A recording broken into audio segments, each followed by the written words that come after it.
రావు గారు మేము డిస్ట్రిబ్యూషన్ ట్రాన్స్ఫార్మర్లకు 100% 6 నెలల లోపల మీటర్లు బిగిస్తామని, అదేవిధంగా ఇండ్ల గృహ వినియోగదారులకు కూడా 2018 డిసెంబర్ లోపల 500 యూనిట్లు వాడే వినియోగదారులకు, అదేవిధంగా 200 యూనిట్లు వాడే వాళ్లకు 31 డిసెంబర్ 2019 లోపల మీటర్లు బిగిస్తామని నరేంద్ర మోడీ గారితో ఒప్పందం చేసుకున్న మాట వాస్తవము.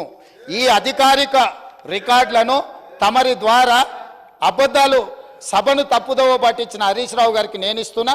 అదేవిధంగా వారు మాట్లాడిన అబద్ధాలన్నిటిని కూడా రికార్డులను తొలగించి ఆ రికార్డులను సవరించాల్సిందిగా తమరికి విజ్ఞప్తి చేస్తున్నాను అధ్యక్ష. తమరి ద్వారా వారికి రికార్డు నేను ఇవ్వదలుచుకున్నా. ఎందుకంటే ఆ కాగితాలు ఎక్కడున్నాయో మాకేం తెలుసు, మీరేంది అని.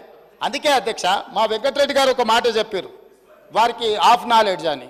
వారికేమో హాఫ్ నాలెడ్జు, పెద్దానికేమో ఫుల్ నాలెడ్జు. ఇక మేము ఏం చేస్తాం అధ్యక్ష? కాబట్టి అందుకే సభలో వాస్తవాలు మాట్లాడితే బాగుంటుంది అధ్యక్ష. అది పంపించండి అధ్యక్ష. సరే, అది నేను చూసి దాని మీద స్పందిస్తా అధ్యక్ష. ప్రజలకైతే తెలుసు కదా అధ్యక్ష, ఈ రాష్ట్రంలో ఏ వ్యవసాయ బావి దగ్గరనైనా ఏ రైతు కన్నా మా ప్రభుత్వం మీటర్ పెట్టిందా అధ్యక్ష? మీటర్లు పెట్టినామా అధ్యక్ష? ఇవాళ ముఖ్యమంత్రి గారు నిజంగా మేము 30,000 కోట్ల అప్పు తెచ్చే అవకాశం ఉన్నా తేలేదు అని నేను చెప్పాను. 30,000 కోట్ల అప్పు మేము తెచ్చామా 0.5 FRBM చెప్పమనండి. We have not taken any single rupee on electricity reforms. ఇదే విషయం నేను చెప్పినా, దానికి నేను కట్టుబడి ఉన్నా. ఆ పేపర్ పంపండి, చదివి రేపు నేను సభలో డీటెయిల్గా దానికి సమాధానం చెప్తాను అధ్యక్ష.